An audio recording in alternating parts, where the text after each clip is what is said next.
This January, on the very first day of the new year, I sat down in the evening on my couch and suddenly developed a very loud and very new symptom that I've never had in my life before: tinnitus. As soon as this happened, I had to wrestle with a sense of fairly extreme panic and a need to suddenly know everything about why this was happening to me and how I could stop it. This was not just a sudden bout of tinnitus coming and going, which I have experienced before, but it literally started the evening of January 1st and did not stop one single time for weeks. I am adding this episode on tinnitus and my journey with it this past 7 months into our August mold month series because, spoiler alert, my tinnitus was caused by mold exposure. On today's episode, I'm answering questions like, how did I know my tinnitus was from mold exposure? What were the first steps I took as soon as I started getting this new symptom I'd never had before? What were my emotions like? And how did I handle them as I try to navigate through a completely new symptom I'd never dealt with before, for myself specifically? And what have I been doing practically since January to tackle my tinnitus and bring it into submission after having it daily for almost 6 months? I want to use my experience with tinnitus as a case study to give you a picture of what it can look like moment by moment for a seasoned mold fighter to go through mold sickness. Because even if you've been fighting mold for years, like myself, mold and the symptoms it can cause scary and big feelings inside us. But there is a way to make fighting mold feel less crazy, and there is a way to move forward so that you too can finally say, I didn't heal everything in one day, but I am so much better now. Hey friend, welcome to the Better Belly Podcast. If you're currently trying endless supplements, doctor visits, and diet changes to heal your mystery symptoms, you are in the right place. We're here to solve the real root causes behind your gut, hormone, skin, sleep, and brain concerns, literally anything and everything in your body. My name is Allison Jordan. I'm a functional medicine practitioner that has supported over 150 clients just like you to heal problems that no one has been able to fix. You don't need a perfect diet or a random supplement you found on Instagram to heal. You need a proven system that heals your whole body from the inside out. That's what I'm here to share with you, episode by episode. It's time to make health easy again. And just as a reminder, this information is not meant to diagnose, manage, or treat disease. Always consult with your own health practitioner before you make any changes to your health.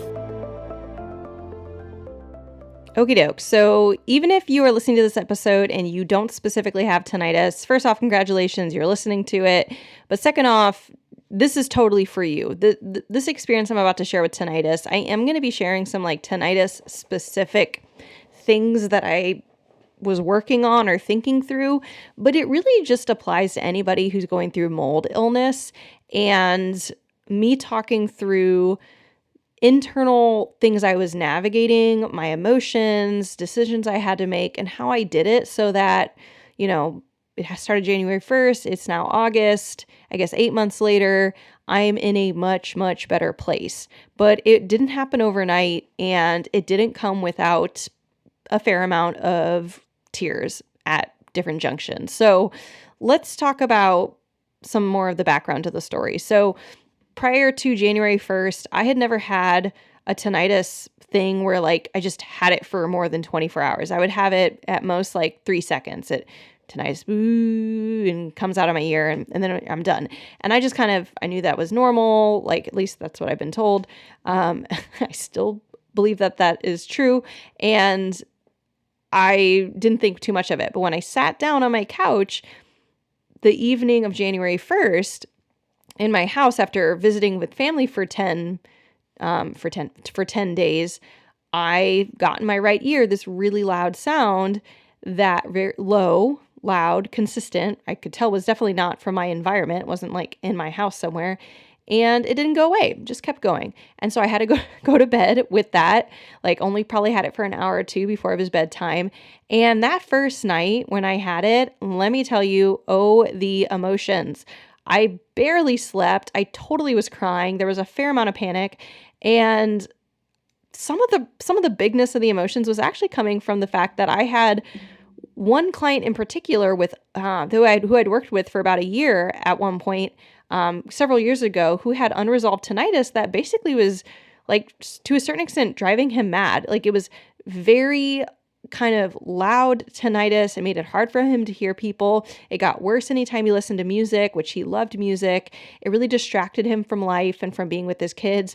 And I was really struck by this client. I learned a lot in that time when I was working with him about how tinnitus functioned and what are potential sources of it. Because I was doing a lot of research around it, I was only working with him as a craniosacral therapist at the time, so not doing tons of functional medicine. But I basically am laying in my bed, started imagining all these worst case scenarios of like, I'm going to have tinnitus the rest of my life, and it's going to really impact my relationship with my kids, and it's only going to get louder, and et cetera, et cetera, et cetera. And I knew that this like worst case scenario thing was not something I could or should or wanted to entertain, because it literally had no grounding in reality in terms of like, there was no proof that that would really be what was going to happen. There's plenty of scenarios where that I know of, including clients I've worked with, where their tinnitus, we got it to go away.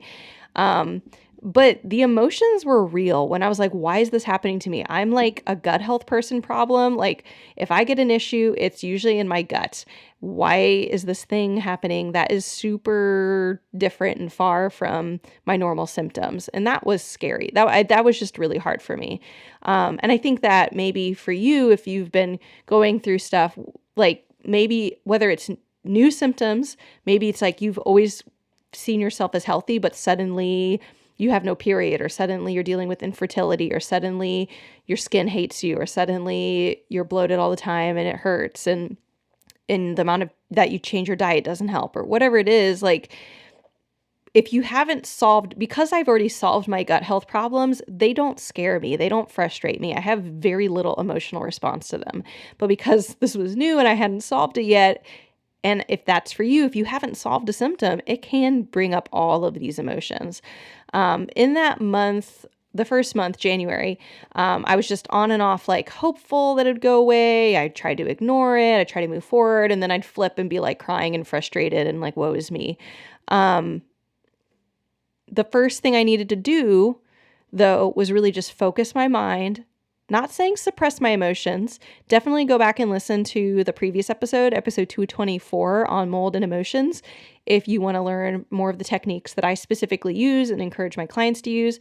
But I knew that with this new symptom, the only thing I could do initially is gather information, meaning I needed to track so that I could not only both tell myself, because I'm actually a health practitioner, I'm like my own doctor most of the time, tell myself, did it happen every day? Was it only mornings? Was it only evenings? Was it worse in the morning, worse in the evening?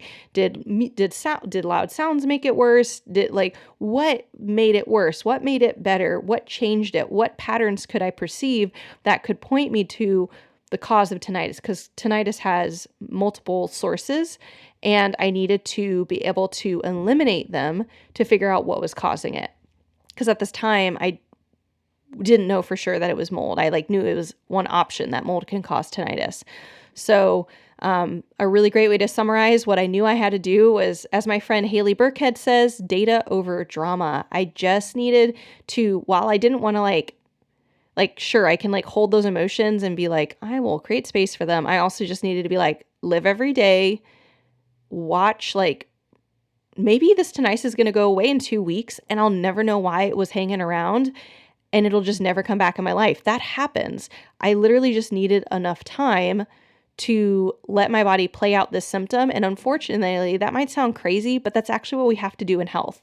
The first step has to be, does this symptom stick around? If one of my clients has one weird period, their period's been doing great, and then one is really painful or long or short, or they skip it or whatever, I just say, does it happen again? We have to wait for the next period, because if it was more or less an anomaly and it's not patterned, then first off, we don't need to even probably do anything about it. And second off, we probably will never know what caused it, or we won't need to find out what caused it because it fixes itself. So that's the first thing I did. So my first steps, that's the background story of the tinnitus. It ended up being in both ears. It would switch between left and right, but it pretty much for all of the month of January was constantly in my ear. Wake up with it, go to sleep with it. Sometimes it was louder. I'd say usually it was on like a 3 to 4 loudness on a scale of 0 to 10. So that's something I kept track of, mostly mentally. Every now and again, I'd write down my thoughts of be like, it's a 3 or 4 out of 10 loudness. And then sometimes it'd be down to a 1 or 2 loudness. And then every now and again, it would get to a 5 or 6. And I'm telling you, that made my emotions go crazy. But in the month of January, it was like a 3 or 4 out of 10 loudness. And then other data that I collected was like in February, I feel like it was like the second or third week of February, I started having more intermittent. I'd have like a day where in the morning it wasn't there, but by the evening it was. In the morning it wasn't there, and by the evening it was. And I was like, that's really interesting. I was really happy I had some breaks from it. I also felt that was like, maybe this is just going to resolve on its own. Very intrigued by it all. And then March, I think I was mostly free of it. And I think just like not looking at my notes. And then April, things changed. And I'm actually going to talk about what happened in April. But I did not by any means think in March that I was out of my tinnitus. I still would get it every now and again. Usually if I worked a lot that day, had a really long work day, like had a really stressful day. Like if I knew I'd just been holding a lot of stress in my body, I'd be like, oh, wow, I have tinnitus. Who's surprised? Not me, in the evening, and I'd get it. But I still was like, I don't think my tinnitus is being caused by stress. So what I did, my first steps, they were watch and wait. I recorded information. I really highly do recommend the like 0 to 10 scale. When you're taking information daily, like what was, or like it wasn't there at all in the morning, it was there in the evening, or it was after every meal, or it was any patterns you can find, and then severity. So 10 being the worst possible thing you can imagine, the loudest, the most obnoxious, whatever, and then 0 being not there at all, putting in a number for whatever symptom you're dealing with. And that's a great way to track data that you can then share with a doctor or health professional.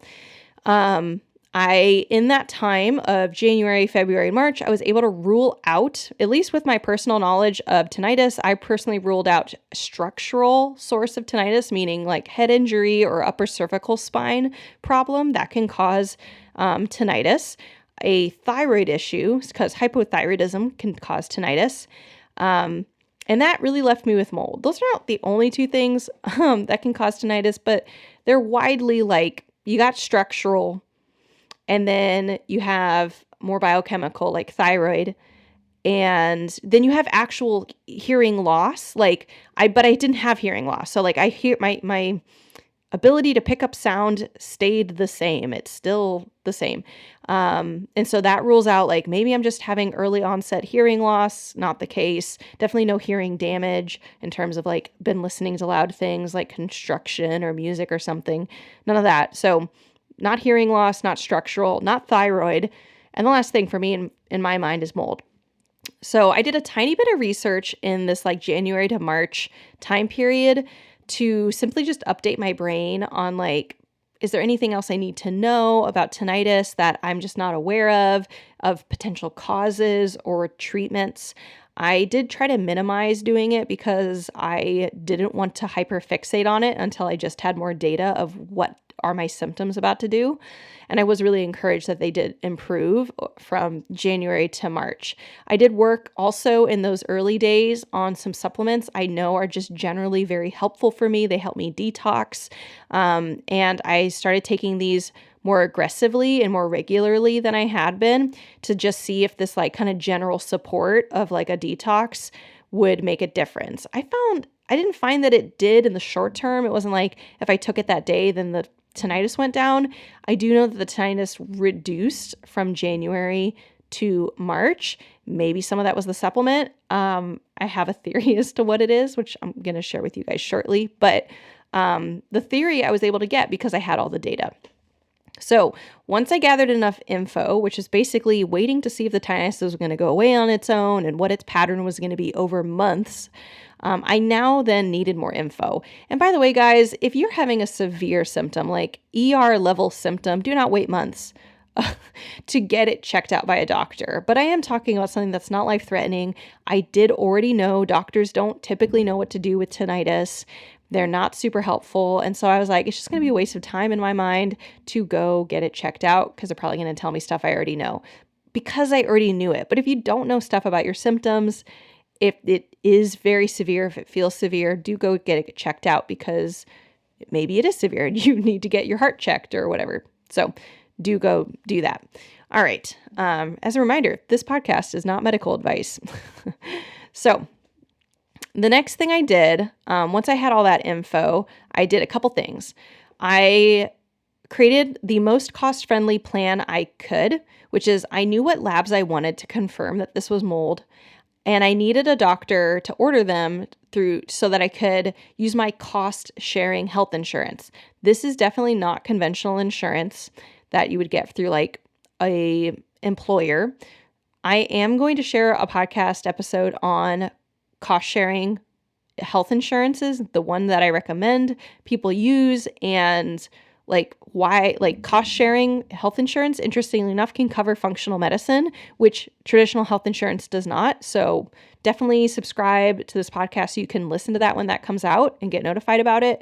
But I created my cost-friendly plan to reduce the costs. So instead of ordering the labs for myself, I knew I had to go find a mold literate doctor who would confirm that they also thought this was mold, which was nice. Like I liked the idea of having a second person say, yeah, this sounds like mold. And also who would be able to order the same freaking labs that I was going to order for myself just because I wouldn't have to pay them out of pocket. I did visit what I call my non-crunchy PCP just to get a second opinion. I like poking holes in a plan because I tend to be, I'm like, is this really mold? Am I like just seeing mold everywhere? This doesn't seem fair that I think everything is mold. But even my non-crunchy PCP, just like an average conventional doctor, he agreed this wasn't structural. He didn't think it was thyroid. He didn't think it was hearing loss. He really had no other recommendations to give me, which would have been depressing if I literally didn't already know I wanted to pursue mold. And he then just agreed, yeah, go pursue this thing that you know about. I don't know anything about it. And he had no way to order the labs that I knew I needed. When he even asked me, like, what do you think you need to do next? I said, I think I need to order these labs. He's like, well, I've never heard of that. We don't have a relationship with those labs, and insurance would have never covered them. So, now that's conventional insurance. My cost sharing insurance would order anything that a doctor could order for me. So, coincidentally, by the way, even if you are a doctor, like if I was a doctor, I still couldn't get my cost sharing insurance to cover for me because it has to be a different provider. So it's just like a side note. It really doesn't matter that I'm not a doctor for myself, at least. So I got a functional medicine doctor appointment. The woman definitely, she's mold literate. She's like, yep, this sounds like mold. It looks like mold. It smells like mold. Let's get the labs. She totally agreed with the labs that I wanted to get. She's like, I agree, and I think we should get these. But it was crazy because one intro appointment with her was $800. And I was like, this is crazy. And so nobody can afford to pay out of pocket $800 for one appointment. And it made me really glad that the Better Belly Blueprint exists because you can literally buy the Better Belly Blueprint for almost the cost of the functional medicine doctor appointment and get lifetime group coaching, which is crazy. I'm like, this is one appointment. It's not lifetime. This is insane. The cost of one-to-one care is so expensive, but it doesn't need to be that way because the process to heal is going to be the same or like in a very approximately same thing. And you can alternate, you can edit what people need to heal just based off of their lab results. And so that is really beautiful thing. So next thing, we ordered the labs. I got the organic acids test and the mycotox test. She then also recommended like a huge amount of blood work for me to get and a bunch of markers, which I'm not as familiar with. And I was like, great, if she knows how to use them, this is awesome. I think I know I get results all the time with just the oat and the mycotox, but I love learning. And I was like, sure, if you have a bunch of blood work you want to get, let me tell you, it's not the like potassium, calcium, white blood cell count stuff. Like it's next level funny inflammation markers and stuff. I was like, we can totally do this. So we also got that blood work, which I'm still waiting on the results for. But other things that I was doing, I started a gentle nasal treatment. This is 2 nasal sprays, both nostrils, AM and PM, with 2 different types of bottles. So it's like 1 bottle I'm spraying in the morning, 1 bottle I'm spraying in the evening. And this was amazing. As soon as I started these 2 things, which the goal is not to like kill all the mold in my body, which is called fungicidal. The goal is fungistatic, meaning I stop it from progressing in colonization in my body, especially in the nasal cavities, which is where it usually starts. And as soon as I started this, my tinnitus went down significantly, which was amazing. And I was actually shocked because up until that point, my tinnitus, basically in April, we moved to a different place to live. And I thought this was going to be a load mold situation, but I think it's actually the original situation that got me the tinnitus to begin with, which is a little depressing. I just had no idea, which was my parents' house. We moved not because of mold and the tinnitus. We moved because we wanted to be closer to family for a little while, to have like a little sabbatical from living far from family and being part of a church plant. And we just needed some rest. And we thought, my parents have extra space in their house, we'll stay with them. Well, I now think it's the basement that we stayed in that gave me the tinnitus to begin with. And it came back as soon as we moved there in April, which was just crazy. I just had no awareness of it. I did have a crazy bout of tinnitus one night when we were staying here before January 1st, but because it didn't continue and sustain, I just didn't think anything of it. So we moved to my parents' house in April 1st. Tinnitus immediately comes back. I'm having it every day. We are sleeping in the same room where I got the tinnitus that I now believe I do. But I now started the gentle nasal treatment. And this is super important, stop sleeping in that room where I got the tinnitus. So that's in a basement room, which it's a finished basement. Let me just tell you, finished basements, it's not if there's mold, it's when there's going to be mold. It's just going to happen. It has to do with the concrete and moisture and temperature differences. It's going to happen. So a big thing with mold inspectors, when you get enough, like Brian Carr from Yes We Inspect, he's always saying, like, you do not want to finish your basement. Don't expect to live in it. Like, basements are not for living in.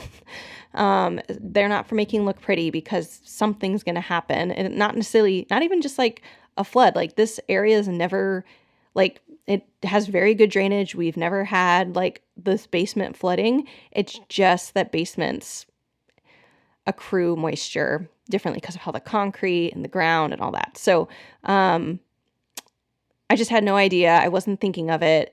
And my parents' house looks beautiful. They take great care of it. I had no reason to be suspicious. And as soon as I stopped sleeping in the basement, which initially I was literally just sleeping on the couch on the first floor. And then we moved, me and my husband, I like had a really like that, like calm, collected conversation with my mom about like, there's a guest room on the first floor that she didn't want us staying in long term. And I said, hey, I'm getting this tinnitus. We're going to find a different place to live in Kalamazoo. And can we live in this guest room that, even though you preferred us to be in the basement, until we move there, because this tinnitus is so bad. And as soon as I was able to consistently sleep up there and be doing this gentle nasal treatment. And I say gentle just because it's not a full on like fungicidal nasal treatment is more intense than this. There's more sprays and more times a day you're doing it and stuff like that. But that got my tinnitus to go away. So right now it's August. I probably have had at least 3 weeks, maybe 4, where I've had like no tinnitus.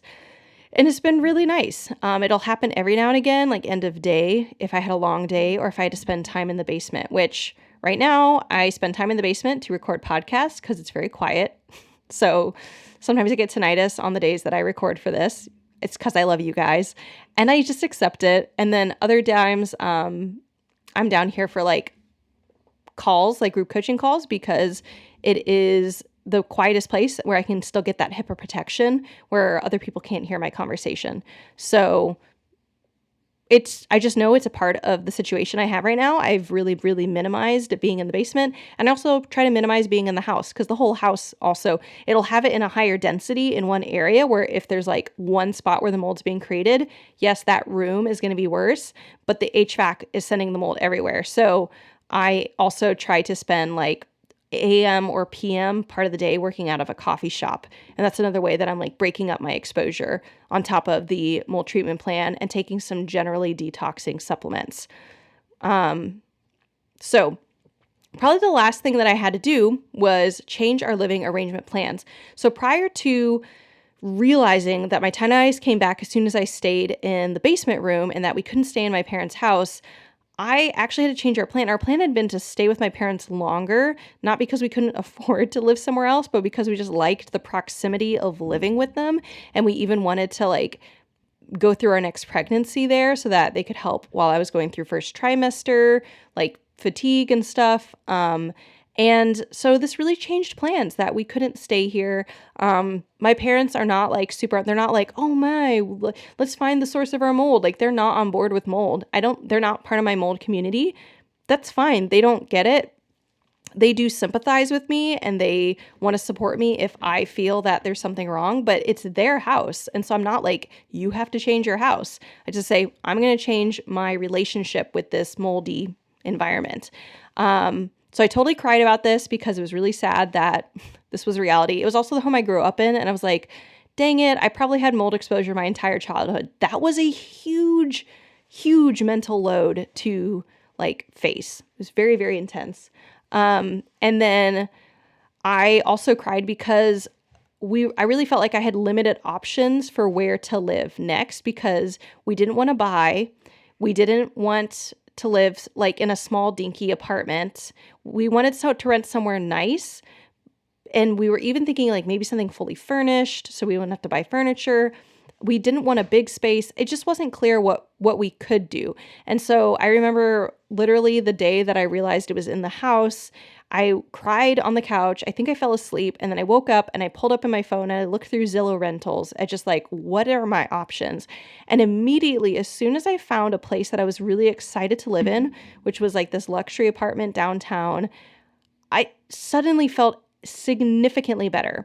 My husband and I always have wanted to live downtown or try out more urban living. Maybe we'll hate it, but like it was something on our bucket list we wanted to try. It also, luxury apartments mean that you have smaller places to take care of, but you also get a lot of extra living spaces. Like there's a gym in it, and there's like a dog washing station, and there's all these like extra game rooms, and there's like an outdoor area for like lounging, and it's just comes with all these additional amenities that I'm not responsible for taking care of. I don't have to mow a lawn or anything. And we can just focus on our little space, but still get the benefit of all these like extra office spaces included and things like that. And it just felt like the right fit. And I was actually really surprised that the price did not seem ridiculous. I would have expected the price to be much higher. It fit in our price range. And so that felt right. So we got an apartment move-in date. We are literally going to move in like a week or two from the recording of this, probably a week from the release. And I'm going to be testing that unit with the dust test that I talked about in the preview or in the episode 223, which is the 3-step mold treatment plan, which is just a test to look for mold in a space. The apartment complex has approved this. They know that we will not sign off on the contract until we get a low mold result from this test, which is a great sign. If an apartment complex creates a big, like, you can't test or we don't want you to test, they are hiding something, run away. So it did feel very intimidating for me to ask this because I felt like the crazy mold lady who was like, but all I said was, my family and I have had issues with mold causing sickness for us in the past. Can we pay for this mold? Like, we're not expecting them. Can we pay for a mold test we trust to make sure that this is a safe unit for us to move into?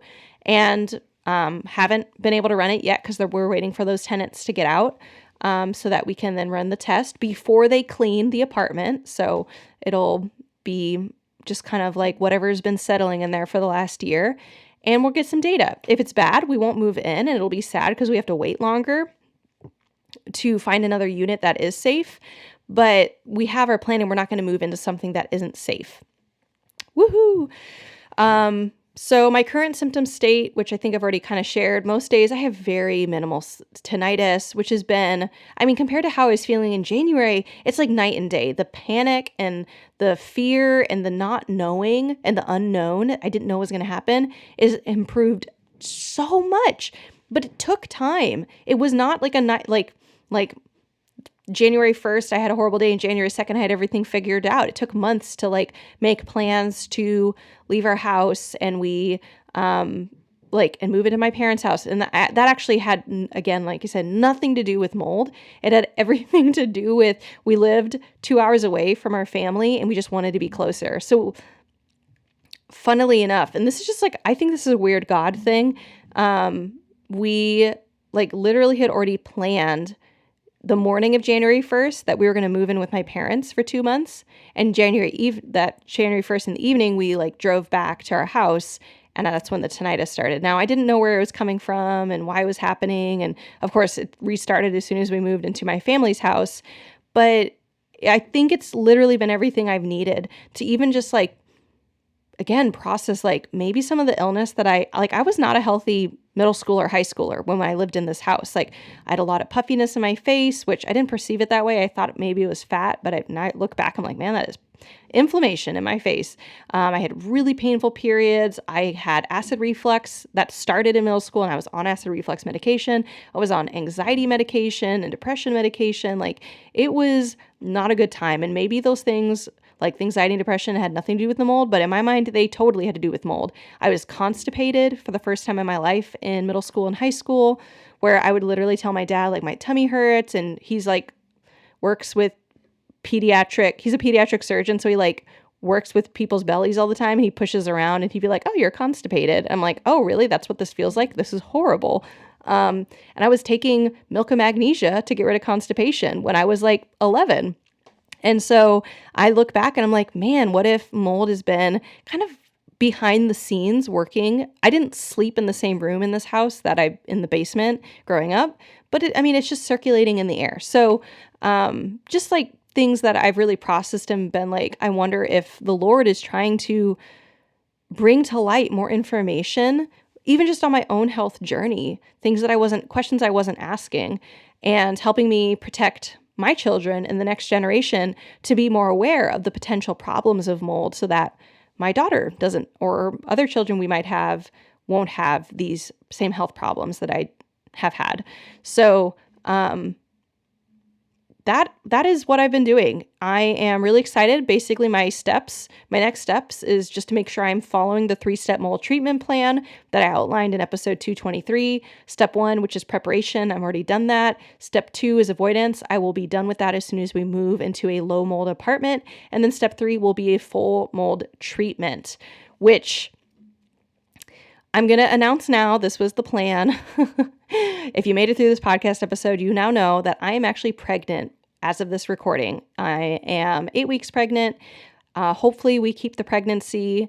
I just say that because I have miscarried before. It's not every pregnancy by any means, but you can't do a full mold treatment when you're pregnant. So mostly I'm going to stick with fungistatic treatment methods, meaning that it's not going to go all out. I want to keep my body in homeostasis. It's healthiest for me and for the baby, because then there's not like a big load of mold either not being dealt with that's going around or being dealt with too much. You want to kind of be in the middle.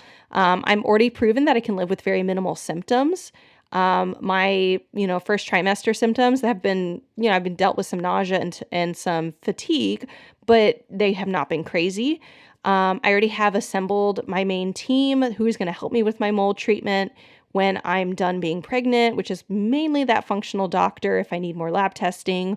And of course, I'll be interested in what her take on, if she has different types of supplements she likes to give or something, but I'll probably mostly just follow my own plan because I know it works, and then integrate any ideas from the doctor that I find helpful or interesting, or I just want to test, because sometimes someone has a better idea and then I integrate it with what I'm already been doing with my clients. So I'm always open to learning new things, and even if I don't rely on her too much. Basically, I'm just going to do the full mold treatment once I'm done breastfeeding and it's safe to release all those toxins out. But again, I know that I'm static, I'm stable when I can get out of a mold exposure. That is the hardest part. Typically, it's the most psychologically stressful. I can attest to that trying to get out of mold and then like not knowing where the mold was coming from and all this stuff like was very confusing. And then realizing it was literally in the place we just moved to was very sad, but it's okay. Our bodies are resilient. They can bounce back. I still poop regularly. I have no GI symptoms, no neurological symptoms, no pain symptoms, and I'm very content. I'm at peace, which is huge. I feel very clear on my plan. I feel that I've made really good progress since January, both emotionally and practically. And I'm just really excited for the things to come. And I'm really grateful for how this has given me more window of just opportunity to continue having more insight on what it's like to go through mold illness related things and go through the process of like finding a safe place to live and basically just getting to go through what my clients are currently going through as well, the ones who are dealing with mold illness. So if you are wanting my mold treatment plan, if you're wanting a community to grow with, if you are wanting the exact steps and supplements and dosages and tools and labs and learn how to analyze the labs yourself, which saves you so much money for how to put together a mold treatment plan. And if you're dealing with any other pathogens like parasites or candida or SIBO or H. pylori or any other nutrient deficiencies, if you want to learn all these things and that will help you go A to Z, heal from mold, I encourage you, come join the Better Belly Blueprint. If you want to learn how this works, just go to betterbellytherapies.com/training.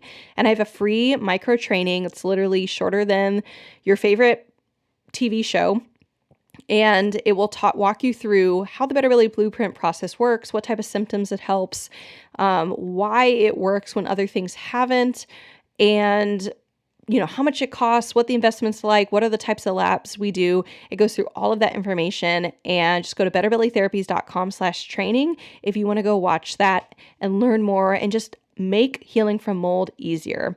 Other than that, just want to thank you for listening to this. You are on your mold healing journey. You are not stuck. You are going to get better. I've seen clients do it again and again and again. I'm so proud of the work that you've done thus far, and even just listening to this podcast episode today and taking one more step in your mold journey. And I hope that if I get the honor to do so, that I can help you too in being a part of you fully overcoming mold, whether it's through this podcast or through my program, the Better Belly Blueprint. I hope you have a great rest of your day, and we'll see you guys next week. Hey friend, I hope you loved this episode. If you've been a fan for a while or newly loving this podcast, can you do me a favor? Drop into Apple Podcasts and leave me a review. When you leave a review, you do so much. You help me know you're listening. You can tell me what you're loving so I know what to make more of. And you help others by boosting this podcast so other people like you can find the podcast too. I mean, it's a win-win-win, right? So if you want a way to pay it forward, just go to Apple Podcasts or click the link in my show notes and leave a rating and review. And if you want some more free stuff, just head over to my free Facebook group, betterbellytherapies.com/Facebook, and you can get access to all of my free support for you, including some Facebook group exclusive stuff like my podcast episode vault, where you can search the Better Belly podcast by topic and find exactly what you need to expedite your healing. I cannot wait to see you in there. Catch you guys next week.